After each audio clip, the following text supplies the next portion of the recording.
With my beloved husband, we welcomed our adorable child into the world.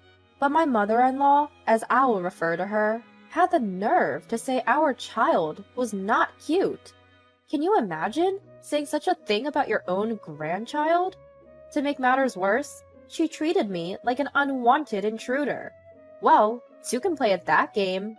This is a tale about a self-centered, horrendous mother-in-law and a daughter-in-law who fights back. My name is Viola.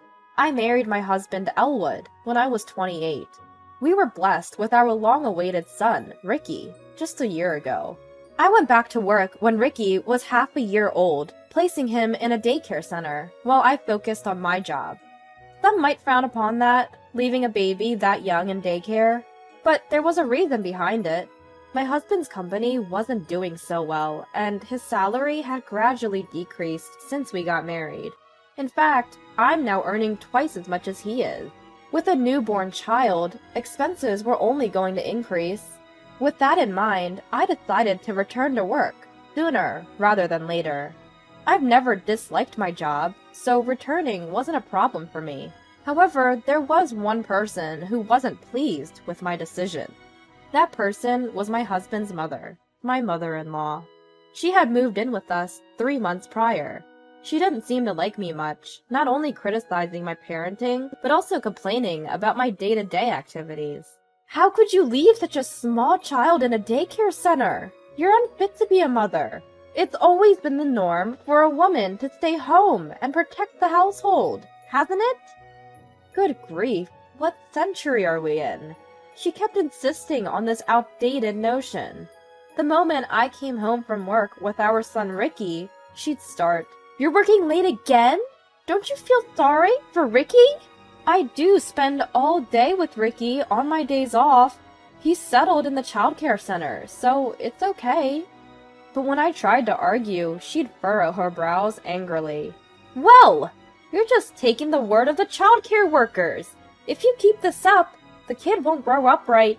My mother-in-law, for short, who doesn't even take care of Ricky, would boss me around about parenting from her high horse. On top of that, she had no problem attacking my character. "I regret living with a daughter-in-law like you, who only thinks about work. I wonder why my son Elwood married such a woman. I'm going crazy from stress every day." This time, even I had had enough. "If it's that bad, should we stop living together? You know why we decided to live together, right?" There was a reason mother-in-law started living with us in our house. Originally, she lived in her husband's home. But one day, her husband had a traffic accident and became paralyzed from the waist down. In addition, it was discovered that he had dementia, and mother-in-law could no longer take care of him, so she put him in a care facility. She then insisted that we move in with her, but both my husband and I had work. Considering our commute, it was impossible for us to move from our current house. Then one day, mother-in-law moved her stuff to our house without warning and just settled in. In the end, this living arrangement wasn't agreed upon. Mother-in-law just moved in on her own. It's what you might call an unwelcome cohabitation. Look, I understand that things are tough for you because of my father-in-law. That's why I agreed to this living arrangement. But remember, we promised not to interfere with each other, right? Huh? Did we? I can't remember something from so long ago. Even when I reminded her of our promise, mother-in-law was riding high, perhaps confident that she wouldn't be kicked out. Her attitude was really getting on my nerves. Enough is enough! I agreed to live with you because we promised not to interfere. This is not what we agreed on. Oh, you're so noisy. Why can't you be cuter? Like Cecil. She's such a good, obedient girl. Cecil is my brother-in-law's wife. From my perspective, she's my sister-in-law, and she also has a bad personality. It's better to say that she's cunning, rather than having a bad personality. As soon as she married my brother-in-law, she became a housewife, and was very liked by my mother-in-law. Mother-in-law would invite her to our house without our permission, and they'd talk behind my back. Listen to this, Cecil. Viola is still working, you know. Oh my, really? Ricky is still so small. Can't believe she can do that. Right? Right? Unlike you, who is smart enough to become a full-time housewife after getting married. I don't have to worry about when you have a child. I respect you, mother-in-law, so I'll do my best. Such petty squabbles would go on and on. To my displeasure, they would intentionally converse in loud voices within my earshot. I despised them from the bottom of my heart. Gradually, to curry favor with my mother-in-law, Cecil began to speak ill of me of her own accord. You know, doesn't my brother-in-law make about the same salary as my husband? Yet, you're still working too. Could it be that you're terrible at managing money? Perhaps a few years ago, my husband did earn the same as my brother-in-law, but now his earnings have dipped below that. I hadn't mentioned to them about my husband's company's deteriorating financial situation, partly due to my pride. It's become routine now that whenever Cecil talks trash about me, my mother-in-law joins in, gleefully. Right? It's shocking to think she blames others for her poor financial management and childcare responsibilities. Cecil, you must never become a wife like her, okay? Of course not. I respect you so much, ma'am. Oh, Cecil, you're such a sweetheart! I cringe at their exchange of superficial compliments. I wish they'd take it somewhere else. It's just adding to my stress. I felt the limit of living with my mother-in-law and decided to talk to my husband about it. It's about your mother. She keeps inviting Cecil over every day to belittle me. Huh? Mom does? Since I usually come home earlier than him, my husband had no idea about the harassment. Predictably, he looked puzzled. Yes, she does. She promised not to interfere, but she's been complaining about me continuing to work. Cecil joins in, and they go on and on insulting me. I can't take it anymore. My husband thought for a while, and then said something outrageous. Whoa, but Cecil seems to get along well with Mom, right? Maybe you should try to meet Mom halfway too, Viola. What? Were you even listening to me? She's denying my entire being, you know? How am I supposed to get closer to someone like that? As I pressed him, my husband scratched his head in annoyance. Don't get so worked up. Just try to emulate Cecil for now. I'm sure Mom will warm up to you too. What does that even mean? You want me to flatter her like Cecil does? I've had enough. I was a fool to ask for your help. I felt utterly alone. Frustration welled up in me before the anger did. The snide remarks from my mother-in-law and sister-in-law continued as usual the next day. As I began preparing dinner after coming home, I heard this. Are you planning to make another half-hearted dinner today? I'm tired of your lazy cooking. That's because she insists on working, you know. If it were up to me or my mother-in-law, we would never serve our husbands such low-quality meals, right? For the record, my mother-in-law's cooking is nothing to brag about. It's overly seasoned and not that delicious. As for my sister-in-law, her homemaking skills are quite evident given that she practically lives at our place. While cursing them inwardly, I silently proceeded with my dinner preparations. When my husband came home, both my mother-in-law and Cecil changed their attitudes drastically and stopped picking on me. Because of this, my husband couldn't trust what I said. Just when things were like this, an incident happened. Out of nowhere, I got a call from the childcare center during my work shift. I hurriedly contacted my husband and rushed home. There, my mother-in-law and my teary-eyed son were waiting. What on earth do you think you're doing, mother-in-law? How could you just take Ricky away from the childcare center without my consent? When I shouted in anger, my mother-in-law sighed as if she was tired of it all. She looked at me with condescending eyes. What's all the fuss? I did it for my grandson. Paying for a childcare center is a waste of money. Raising a child is a mother's job, isn't it? But that's just your opinion, right? We have reasons to send Ricky to the childcare center. It's inexcusable for you to just take him without permission. It's no different from kidnapping. Kidnapping? Are you kidding me? Even though he's my grandson? It doesn't matter that he's your grandson. You disregarded the teacher's warnings and just took him. That's kidnapping. No matter how clearly I made my point, she simply shrugged it off. Then she said something unbelievable.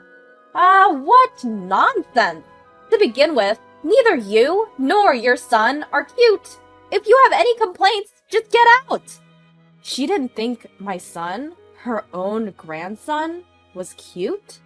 At that moment, a huge red flag went up in my mind. To call her own grandson not cute in front of him?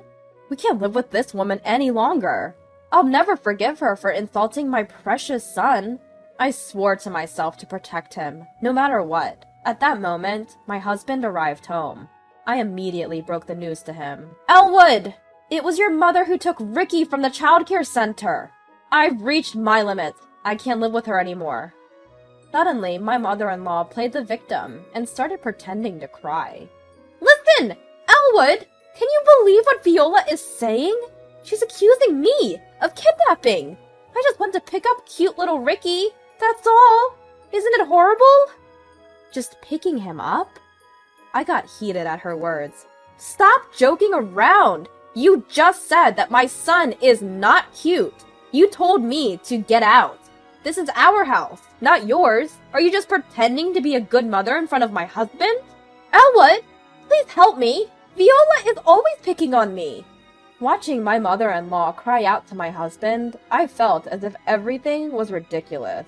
If my husband were to side with this woman with her poor acting, at that point, I decided it would be just my son and me. We'd forge ahead together. The first to break the silence was my husband. First, I want to talk with Viola.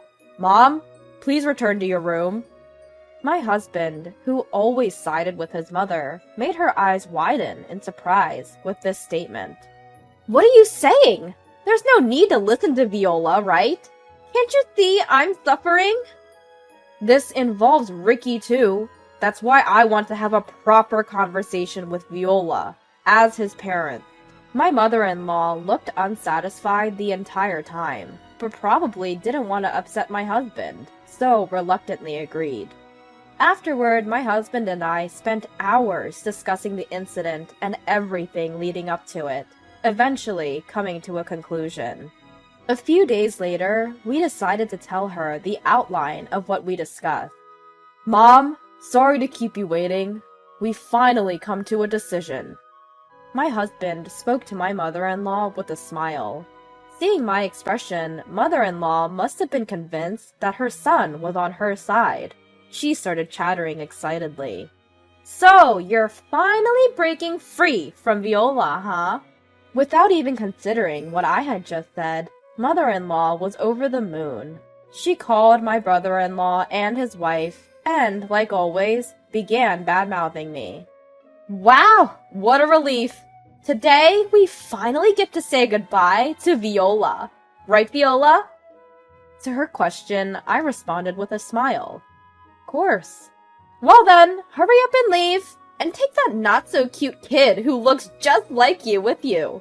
This house is going to be for me, Elwood, Derek, and Cecil from now on. Bye! Then my husband, who had been silent up until that point, slowly spoke up. Let's go, Viola. Excuse me. Let's go, Elwood. What? What? Mother-in-law seemed to be struggling to understand, repeating what several times. My husband and I started packing our belongings, preparing to leave with our son. That's when mother-in-law stopped us. Wait, Elwood! What's going on? We're going to live in this house, together, right? What are you talking about? My husband turned to mother-in-law with a cold stare. I'm leaving with Viola. I can't put up with your delusions any longer. Mother-in-law trembled, then collapsed. Why? Why would you side with her? I heard everything from the childcare center teacher. How you kidnapped Ricky without permission, how you yelled at the childcare workers, how you slandered Viola at the center. everything. That's... I never thought you could sink so low, Mom. Surrounded by people who only listen to you. You really messed up. Enjoy your life. With that, my husband said, "Let's go," and pushed me out of the house. Until the end, mother-in-law called out to him, crying. On the way to our new place, my husband apologized. "I'm sorry, I didn't realize sooner. I hope you can forgive me." "What are you talking about? You taking action now is more than enough." I smiled at my husband. Yes, the fact that he believed me over mother-in-law this time was the most comforting thing. Since then, we've cut off contact with mother-in-law and my brother-in-law's family and regained our peaceful daily life. After we canceled our lease on the house, mother-in-law, with nowhere else to go, apparently moved in with my brother-in-law and his wife. With the addition of mother-in-law and the pressure she put on their living expenses, my brother-in-law's income wasn't enough. As a result, Cecil had to get a job, and now mother-in-law is alone at home. There's no one for her to badmouth or to share in the bad-mouthing. Even with Cecil, who used to be her best buddy, they now argue constantly. "I have to work because of you, mother-in-law. Give me a break." "What? It's my fault? Get out of here, you old hag!" Hearing the real Cecil, her husband seems to have lost his feelings for her. I heard they're in the middle of a divorce. She used to have a lot of free time to act cute in front of my husband, but now that she's working and often irritable, her true colors have shown. No matter how dire their circumstances become, I have no intention of ever interacting with mother-in-law again. From now on, my husband, my son, and I will work together to build a happy home.